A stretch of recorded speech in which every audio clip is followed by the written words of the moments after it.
এই চিকেনের কিমা বানিয়ে রেখেছিলাম কালকে। তো চিকেনের কিমা দিয়ে একটুখানি এইটাকে বানিয়ে নেব। ওই ওই চিকেন ফালিয়ে আর কি বানিয়ে নেব। এটা বানিয়ে তারপরে তেলে ভেজে নেব সকাল সকাল। একটা সুন্দর ব্রেকফাস্ট হয়ে যাবে। তো আজকে এই ব্রেকফাস্টটাই বানাচ্ছি।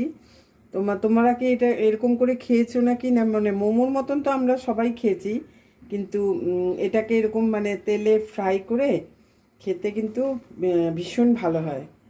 আশা করি তোমরা তো করেইছো। আর পাহাড়ে এই জিনিসটা খুবই ভালো বানানো হয় আর কি, ওরা খুবই সুন্দর বানায়। তো আমার যদিও অতটা ঠিক পারফেক্ট মনে হয় না, যাই হোক।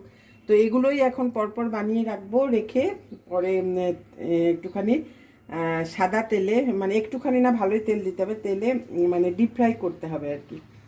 তো ঠিক আছে, চলো আমি এগুলো বানিয়ে ভেজে নিই।